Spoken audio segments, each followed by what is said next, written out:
argitanii biddeen argaa jirtu akka bareedu. Nankinoo tolchadhe xumuriira waan ta'e immoo miicamaadha irra nafee jechuudha qorrisiisee har'a akkamittiin biddeen tolchachuu akka dandeenyu duqeeta yookaan furnoo jedhachuudha biyyoota arabaa keessa teenyee biddeen kajeelu biddeen biyyaa afee jira akkuma biyyaatti biddeen bareedaa isaa godhachuudhaaf jechuudha. Naduuka bu'aa isiniin jedha hangedhuma isiniin agarsiisa dhugaa rabbii hojjetadha ishee warri isinitti tolu darbaatu yoo dhuma isinitti tolleeyyuu ji'a keessa al takka hallama jechuudha. Kana isiniin jedha ilaala akkamittiin akka godhu ishee. Kuni ashaboodha jechuudha. Ashaboodha kuni.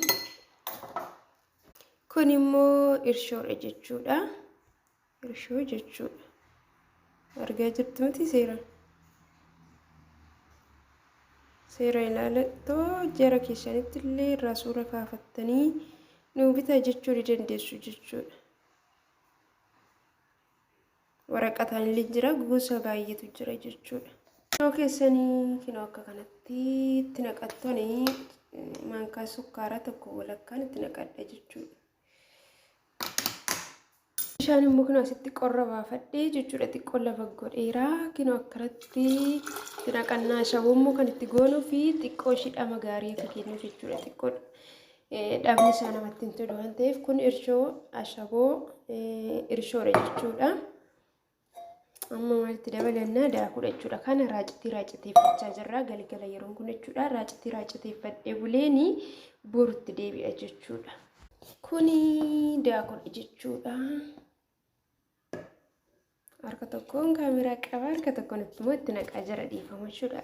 Harki tokkichi waa'ee namaaf hin baasu isiniin jedha yoo wal gargaaru malee harki tokkichi xurii hin baasudha miti yeroo kinoo akka kanatti daakuutti dabaleera.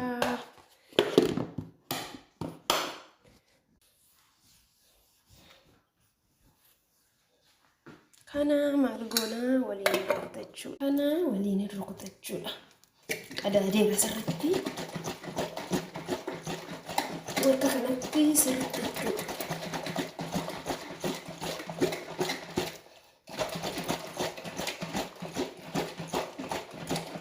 raacitii fachaa jechuudha. Kanaaf galgala kana raaciteessin burganama ka'een daakuu ko'amma fadheen sana booddee daakuu qoqqorsiifadhee bukeeffadhee biddeen akka biyyaatti bareedaa mi'aawu kana hojjetannaa sana booda immoo waan itti nyaannu dinnicha hojjetachuu dandeenya licaasaa waan bakka mana isaanii keessa jiru jechuudha. Timaatimii illee xabbafannee itti nyaachuu dandeenya.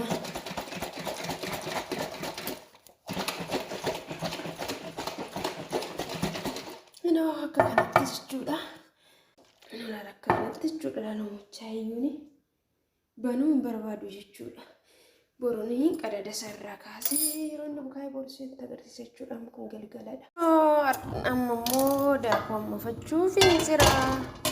Biddeenis immoo kanumatti hin tushadha iyyuun isiniin jira. Daakuus immoo kanumatti amma fadhaa. Daakuun immoo kamtu ta'a jettu kanuma kinoo jarri kobosiifa waan tokko irraa hojjetan manatti fudhatanii isuma isiniin jedha tokkoffaa lammaffaa qaba jedhanii ani garuu zim jedhee ani isaaf fidanan hojjetadha.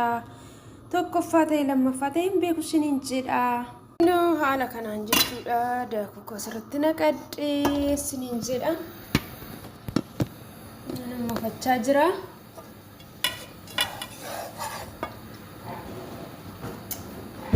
Sirriitti ilaalaa jechuudha namoonni tokko viidiyoo otoo seeraan ilaalini kan isin hojjettan jechuudha. Isa bardistii garachaan immoo bishaan itti fadhee jira jechuudha waan ta'eef jechuudha. Daakuu keessan akkanatti kan mafattu isiniin jedha. Kana itti nama fadhummoo nan jijjiirradhe kinoo kan mukaatti natti tolu dideenni sun isiniin jedha. Kinoo haala kanaan amma isinii diimatutti amma fattuu isiniin jedha biddeen yaadu isin hafeera. Daakuun isaan irraa hojjetatan sanadha isiniin jedha.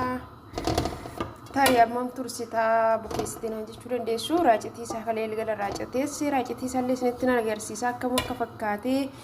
Kun immoo yeroo inni bukaayee jechuudha asiin gadi jedhee hojii hojjechaa hoolee amma akkanatti bukeeffadheeni galgala koo yeroo beela'ee misaan ga'ee hojii koo xumuree dhufee toshadha siniin jedha hunduma isaayyuu wal wajjin laallashi laachuudha daakuun koo akka inni itti diimate garuu fedhii keessan ishee diimessuunis xiqquma ishee galaba darra guutanii dhiisuunis ani garuu yeroo diimessanatti tola baay'eellee seessisuu kinoo akkuma kanatti jechuudha seera sanatti mul'achaa jiramti. Jala dhaabsadheera jechuudha. Kanarra daakuun keenya haa qabbanaa'u deeme waan xiqqoo ishee hojjadhee deebi'ee amma qabbanaa'utti isinii jedha. Booddee walitti deebina qo'aa garuu raacitii isinitti agarsiisa maal akka ta'e. Asi yoo namatti kaatanii namaan jettu boosetti wayii namaan jettan boosetti miti garuu. Boosetti kalee ilgirra raacitii isin ilaala kanaan raacitaa jira baneeta isinitti agarsiisa ishee. Kino laal gubbaa isaatti akkas ta'ee jira siniin jedha raacitiin koo haala kanaan laal bukaa'ee jira dhugaa rabbii jechuudha qarraree irraa ganna qubattanis rakkoo hin qabu siniin jedha maaliif tokkosiidha kalee ilgala kan inni bukaa'e waan ta'eef homaa waan tokko hin qabu geeruu wanti isin dagachuu hin qabne jechuudha ashaboo itti gochuu qabdu jechuudha maaliif bishaan sin jalaa jedha waan ta'eef siniin jedha. Kanarra daakuun keenya yeroo qabbanaa'een dhufee tooyii isinitti agarsiisa bukeeffannachuudha booddee xiqqoo garuu amma daakuun kun qabbanaa'u seeranii uffata faafee dhufeshi. Haala kanaan kinoo gingilfachaa jira daakuun kun qabbanaa'eera waan ta'eef gaggolataa godhata yeroo ammas tanillee tarii waan tokko wanti dheedhinillee keessa bu'uu danda'a. Biyyatti iyyuu beektu jechuudha yeroo of ciidha jechuudha gizee daasisanii galanii. Ingilchuu jechuudha maaliif waan tokko keessa bu'uu danda'a uumnillee jiru. Kanaaf kina akkaataa kanaan gingilfachaa jira daakuu koo isiniin jedha bukeeffachuudhaaf. Harkaan immoo maal tuttuqaa yoonaan jettanii sababa amma ganna ta'ee biraa qorruu fi daakuu yeroo ammafamee injichiidhaa dhaqeetii wal qaqqabatee gaaggolata jechuudha. Kanaaf malee nama jalaa hin danda'a waan ta'eef asiniin jedha. Kina laal gingilcha ammoo kan akkana jira biyya Arabaa keessa kan akkana gingilchaattu ishii.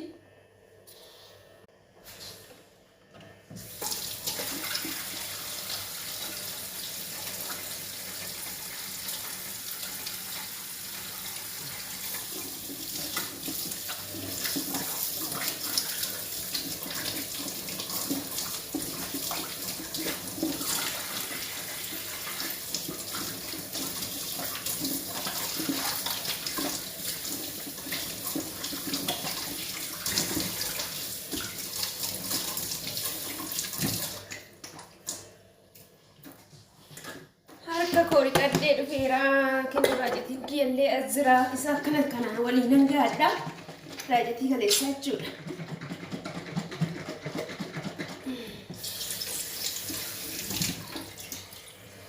Fazaa bukeeffachuu man jira raacitii koo akkanatti itti naqaa raacitii baay'ee raaciteessee waan ta'eef taraan itti qicadha siniin jedha bukoo koo bukeessuu jalqabee jira. Biddeen alatti tolchama guyyaa tokkicha madaamin nu bittee paaspoora hojjechiisuu deemne lapheen guggubee dhugaa rabbii jechuudha maaliif wanta manatti hojjetan kan ga'u hin jiru jechuudha wanta ati ofii keetiin jechuudha raacitiin illee turuu danda'a hinna laabitamee dhufu suni waan ta'e ta'uu danda'a beektanii wanti manatti hojjetamee fi wanta alatti hojjetame garaagarummaa qaba rabbii waan hundayyuu nu badhaasee harka keenya laal. So gidda godheeraa nuyi shamarran hojjetannee waan barbaanne nyaachuu dandeenya. Harka keenya waaqayyo ogummaa kennee isiniin jedhan dhugaa rabbii. Viidiyoo beekaa addaan kukkutee waan ta'eef dheerataa gara malee kinoo laal akka kanatti seera sukkuumee jechuudha akkuma biyyaa sanatti amma ittiin biddeen tolchataniini ga'een jira isiniin jedha. Bishaan immoo yoo barbaadan qorra baasa ta'uu bukeeffadhaan garuu qorra yeroo raacateeffadhu bichaan baasee. Mama kon qabu sinin jedha shi akkuma dafee sinii bukaa'uuf xiqqoo shi yoo qorra baaftanii sinin jedha kanarraan kanaaf immoo yeroo bukoon keenya nuu bukaa'ee walitti deebinee yeroo biddeen toshuu ilaaltu sinin jedha dhugaa rabbii hojjetadhaadha. Daakuu kiiloo gimmaasha yoo toshattan baay'ee nyaattu sa'aatii misaa irratti nyaattu galgalaaf ganama waan ta'e nyaattu sinin jedhaan yeroo akka kootitti akkasiin godhashi. Haala kanaan bukeessee warradhee amma xaxxaragaatiin jira sinin jedha qadabu koo gubbaasaa jechuudha. Kinoo haala kanaan bukaa'ee gadi bi'eeraa siniin jedha. Amman tolchannaa kinoo mataa ishaallee kinoo kana tolchadhaa jechuudha kan qabanne isaa. Ibiddatti buufadhee tolchachuuf hin jira siniin jedha ishee. Itti immoo ittiin godhinaadha sooftii qofaan asasa ishee. Kanatti kan loomitti cuuffanittanii naqadhee tolchachuudha ishee.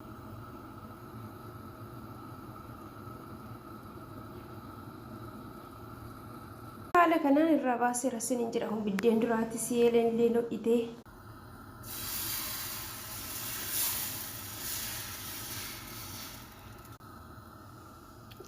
Kaameraa laala harkaan qabee fuuldura koo jira waan ta'eef nu jala jajallate waaqa. Biddeen jajallate immoo ilaalina ishee kaameraa fuulduratti qabatanii hin argu jechuudha. Karaa sanaa waan isin waraabaa jiruuf akkas godhe jechuudha. Baay'ee bareeda dhugaan bareedure. Argitanii biddeen argaa jirtu akka bareedu. Kinoo tolchadhee xumureera waan ta'e immoo miiccamaadha irra nafee jechuudha. Qorrisiisee walirra goggodadha malee xiqqoo ishee ho'aasa walirra keenye dabnee baaka'uu danda'a. Kanaaf yeroo guyyaan lamaan tokko bulee firiijii keessa kaawwachuu qabna akka nu jalaa hin dabbagne. Kana siniin jedha obboloota kolaala dhugaa rabbi akkatti bareedu jechuudha. Humnaa hullu bareedamee ilaala biddeen biyyaatti gadi jira horii kun. Kanaaf hojjetadhaa siniin jedha akkasitti jechuudha. Biddeenicha immoo qorrisiisaa walirra keewwadhaa uffata miiccamaa seeraan qulqullaatti jechuudha. Kana siniin jedha obboloota koo waan barbaadan hojjetattanii ittiin nyaachuu dandeessu siniin jedha. Kana fakkaata nuti ishee xumureera. Kana dafeen ija madaamii fuulduraa kaasa malee madaamiin mataa irraa buqqifti ishii kana argite taanaan. Tasnaman jedhu. Kinoo biddeen kiyyaa waxii shiroo qaba. Bukkeetti immoo maan hojjetanne xiqqoo jirra ture waan ta'eef siniin jedha kotta nyaadhaa ishii. Haala kanaan jechuudha baay'ee bareedu. Like, subscribe gochuu hin dagatinaa. Bye bye.